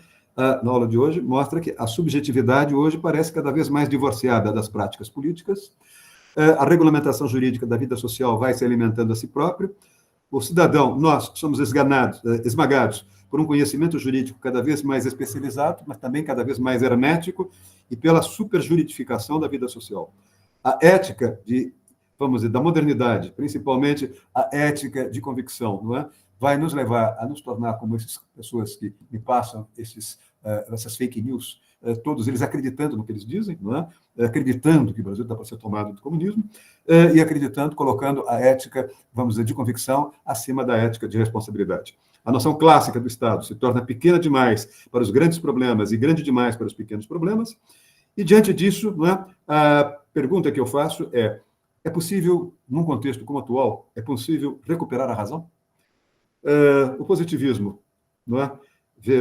O positivismo keynesiano, não é? O positivismo, de modo geral, de certo modo, é ingênuo demais para justificar as estruturas opressivas. O marxismo trabalhou nessa linha, não é? Mas em que medida, não é? Ele não sufoca, em alguns momentos, a própria ideia de liberdade? Nesse sentido, como é que nós podemos refletir novamente sobre a ciência, ou melhor, sobre a função social da ciência, uma reflexão que abriria espaço para o advento da sociologia da ciência, para a filosofia da ciência, e que nos permitiria, de certo modo, trabalhar mais, não é? No sentido de fugir do discurso competente e fugir das aporias, não é? Daquilo que, num determinado momento, eu chamei de aporia. Não é? Ou seja, cálculo de meio e fim, custo-benefício, rentabilidade e acumulação, maximização dos meios de produção, controle crescente das singularidades em nome da integração sistêmica, desenvolvimento tecnológico, expansão do domínio formal burocrático, não é?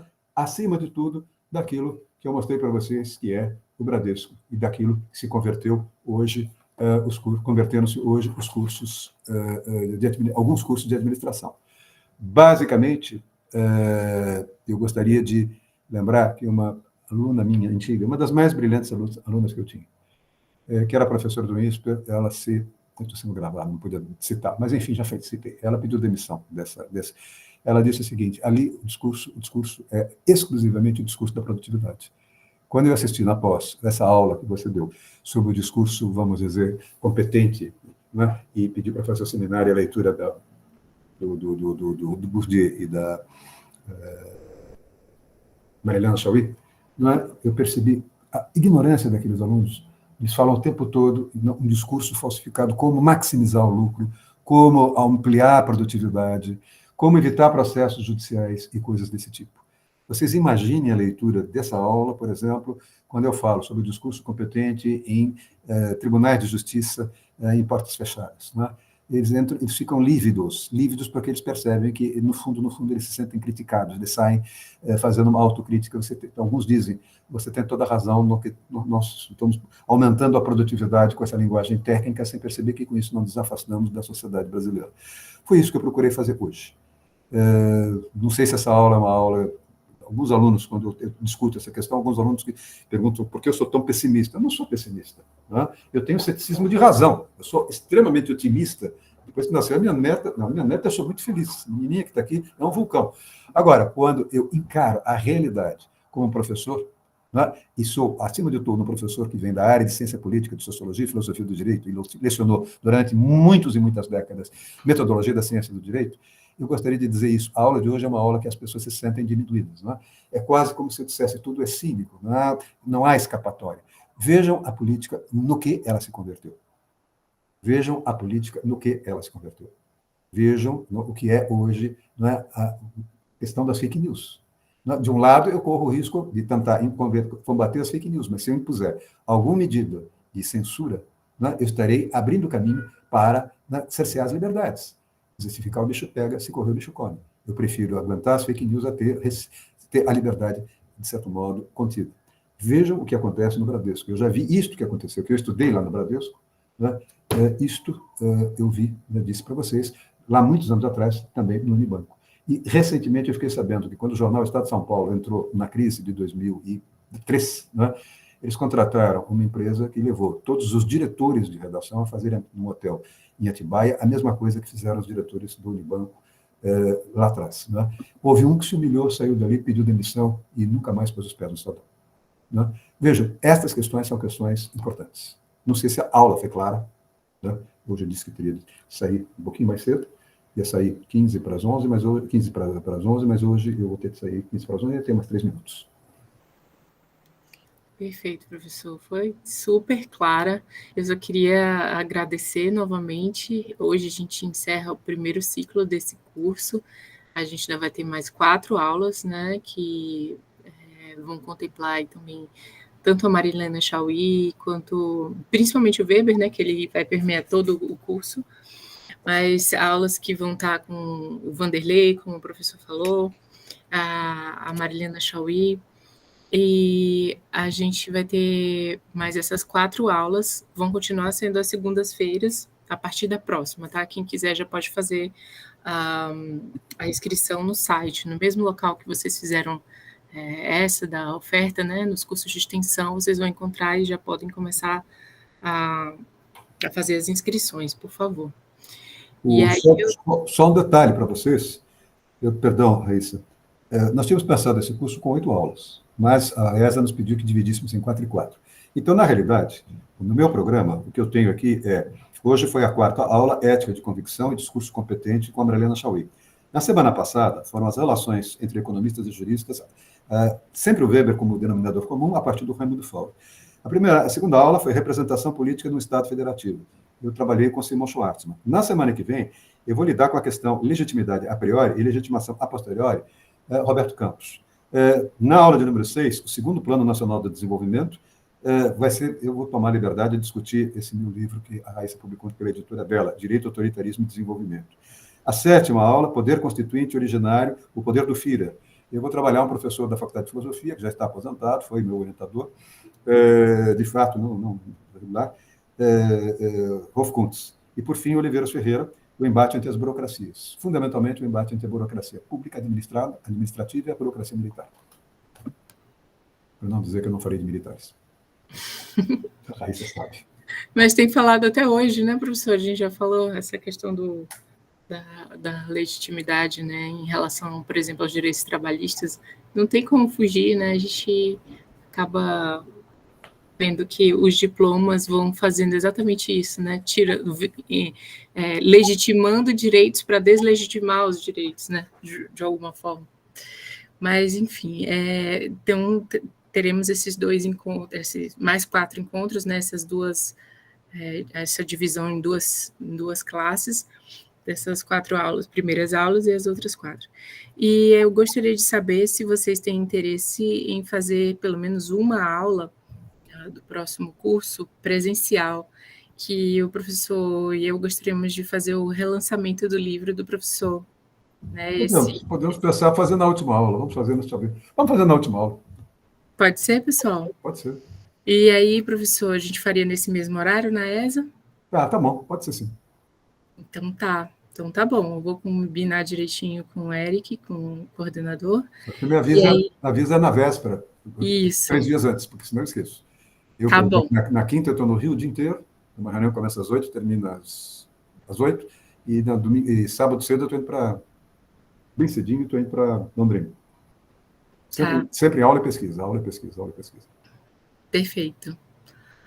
Sim, tá bom, Cláudia, vai ser um prazer se você puder vir, mas se não, tem como sim fazer a transmissão, né? Lá eles têm todo o suporte para fazer a transmissão. Então, a gente faria essa aula de uma forma híbrida, assim. Então já está combinado, tá? Eu vou só confirmar, de fato, se a sala está disponível para esses horários e confirmo com vocês na próxima aula, combinado? Perfeito. Então gente. Estou entrando agora no estúdio de televisão. Vai, professor. Até às 2 horas da tarde. Boa sorte. Depois compartilha com a gente. Ok. Obrigada. Tchau, tchau.